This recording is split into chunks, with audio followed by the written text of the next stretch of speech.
오늘 우리에게 주시는 하나님의 말씀은 누가복음 22장 63절에서 23장 12절 말씀입니다. 지키는 사람들이 예수를 희롱하고 때리며 그의 눈을 가리고 물어 이르되 선지자 노릇하라. 너를 친 자가 누구냐 하고 이 외에도 많은 말로 욕하더라.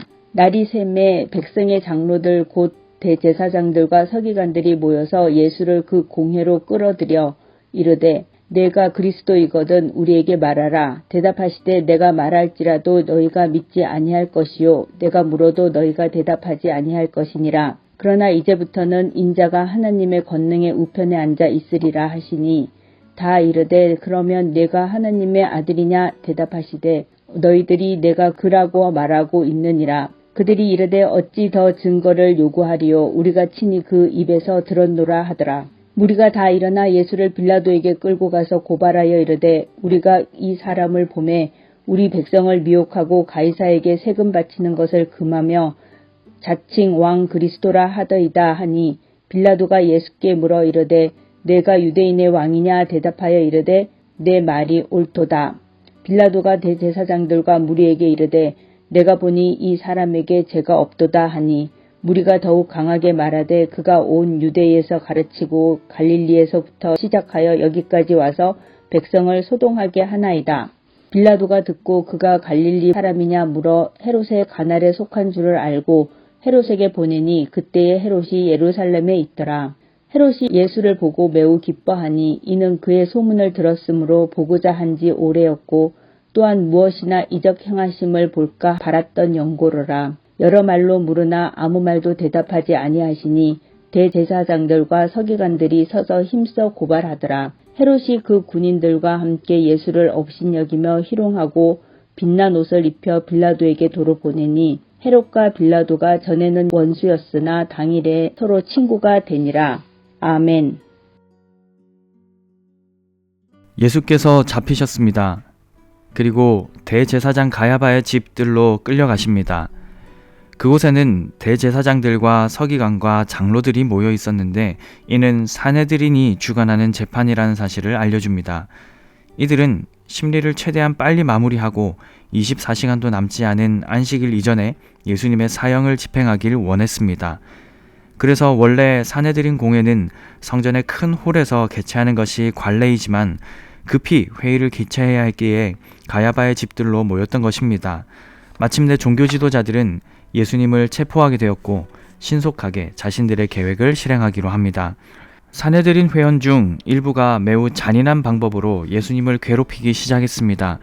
거짓 증인들의 조작, 증거 불충분, 그리고 예수님 스스로 자신의 죄를 입증하도록 강제적으로 유도할 것입니다. 그 전에 자신들의 목적을 이루기 위해 폭력을 가합니다. 희롱하고 때리고 예수님의 눈을 가리고 서로 돌아가며 때린 후 친 사람을 맞춰보라 조롱합니다.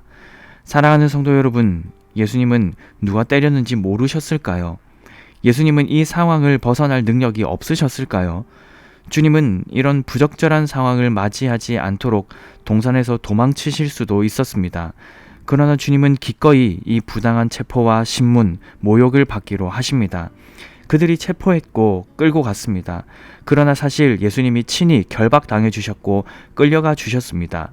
우리는 이를 예수 그리스도의 능동적인 순종, 능동적인 낮아지심이라 표현합니다. 이제 세상에서 가장 부당한 재판이 시작됩니다. 3번의 재판이 이어지는데요. 모두 의도가 불순한 재판들입니다. 먼저는 유대교 종교 지도자들의 재판입니다. 이미 대제사장들과 온 공회는 예수를 죽이려고 작정하였습니다. 결과를 정해두고 거짓 증거를 마구잡이로 찾습니다. 다른 복음서를 보면 여러 증인을 세워서 이런저런 고발을 하지만 주님께서는 침묵으로 일관하십니다. 말로 압제자의 양심을 깨울 수 없을 정도의 불의한 재판이라면 차라리 침묵하는 것이 고결한 저항법이죠. 침묵이 강력한 증언이 되기도 하는 법입니다. 마태복음을 보면 침묵하시는 예수님을 보고 대제사장이 일어서서 말합니다. 네가 그리스도이거든 우리에게 말하라. 지금까지 침묵을 지키시던 예수님은 이 질문에 대답을 주시죠. 이 질문에도 침묵을 일관한다면 예수님의 신성과 사명을 부정하는 것과 마찬가지일 것입니다. 주님은 말씀하십니다. 내가 말할지라도 너희가 믿지 아니할 것이요 내가 물어도 너희가 대답하지 아니할 것이니라.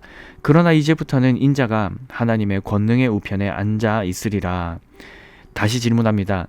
그러면 네가 하나님의 아들이냐? 대답하시기를 너희들이 내가 그라고 말하고 있느니라. 누가 들어도 주님 자신이 메시아이심을 드러내고 계십니다. 주님은 이 대답으로 인해 유죄가 확정될 것을 알고 계셨지만 개의치 않으셨습니다. 마태복음을 보면 유대 종교 지도자들은 더 이상의 증거를 요구할 필요가 없다며 옷을 찢으며 신성모독한 예수님을 사형시켜야 한다고 흥분했다 기록합니다. 누가 진짜 신성모독하는 말을 하고 있습니까? 예수님입니까? 아닙니다. 하나님의 아들 하나님이신 예수님을 모욕하는 이들이야말로 진짜 신성모독하는 말을 하고 있습니다. 대제사장이 신성모독하는 말을 하였고 거짓 증인들이 신성모독하는 말을 하였습니다. 어찌 더 증인을 요구할 수 있겠습니까? 예수님께서 자신의 신분을 너무나도 명료하게 밝혀주셨습니다. 이들은 지금 하나님의 아들 예수 그리스도를 모욕함으로 씻을 수 없는 죄를 저질렀습니다. 누가 사형에 해당하는 벌을 받아야 합니까? 신성모독하는 말을 한 그자들이 벌을 받아야 마땅합니다. 다음은 빌라도의 재판입니다. 그들은 예수님을 사형시키기 위해 빌라도에게로 갑니다. 자신들의 밥그릇을 지키고 위신을 세우기 위해 아무 죄도 찾을 수 없는 예수님께 누명을 씌우고 빌라도에게로 끌고 간 것이죠. 권력을 가진 사람들, 기득권을 확보한 사람들은 그들의 유익을 위해 의인을 죄인으로, 죄인을 의인으로 만들어 버립니다. 어쨌든 고발을 하였으니 신문해봐야겠지요. 빌라도가 예수님을 신문합니다. 그러나 예수님의 죄를 찾지 못합니다. 무죄라면 풀어줘야 하겠지요. 그러나 무리가 더 강하게 말하자 빌라도는 당황스러웠습니다. 밀란이 일어날 수도 있고 자신의 인지도 역시 신경이 쓰였겠지요. 무리의 강한 소리로 인해 진실은 묻히고 맙니다. 그런데 예수님이 갈릴리 사람인 줄 알게 되었고 자신이 부담을 지지 않기 위해 갈릴리의 헤롯에게 이 사건을 떠넘깁니다. 다음은 헤롯의 재판입니다. 헤롯은 예수님을 보고 기뻐했습니다. 왜 기뻐했을까요? 온 이스라엘에 예수님에 대한 소문이 자자했기 때문입니다. 어떤 소문일까요? 이적과 기적이지요. 예수님께 교훈을 얻고 복음을 듣기 위함이 아닙니다. 자신의 유흥을 위해서 예수님을 보기를 기뻐했었던 것입니다. 헤롯 역시 죄를 찾지 못하였고 예수님의 기적도 보지 못했습니다. 그랬더니 유대 종교 지도자들은 서서 힘써 다시 고발합니다. 이 기가 막히는 종교 지도자들이 자신의 자리를 위협하는 한 사람을 죽이기 위해 얼마나 노력하는지 보십시오. 가장 고결하고 순수해야 할 종교 지도자들도 타락하면 이렇게나 추하고 악하게 변합니다. 예수님은 재판도 제대로 받지 못한 채 억울하게 죄인 취급을 받으십니다. 모욕과 핍박, 누명을 덮어 쓰셨습니다. 예수님께 무슨 죄가 있어서 그렇습니까? 히브리서 4장 15절을 보면 주님은 우리의 모든 연약함을 가지고 이 땅에 오셨지만 죄는 없다라고 설명합니다. 예수님은 죄가 없으신 분이십니다. 그런데 왜 재판을 받으러 이리저리 끌려다니시고 맞아야 하고 희롱거리가 되셨습니까? 재판받아 마땅하고 맞아야 마땅하고 사탄의 희롱거리가 되어야 할 우리를 건져주시기 위해서 친히 그리하셨습니다. 이로 말미암아 공평하신 하나님께서 비싼 값을 지불하시고 우리를 사신 것입니다. 하나님의 자녀로 삼아주신 것이지요. 존 스토트는 그에 져서 그리스도의 십자가에서 예수님에 대해 이렇게 설명을 덧붙입니다.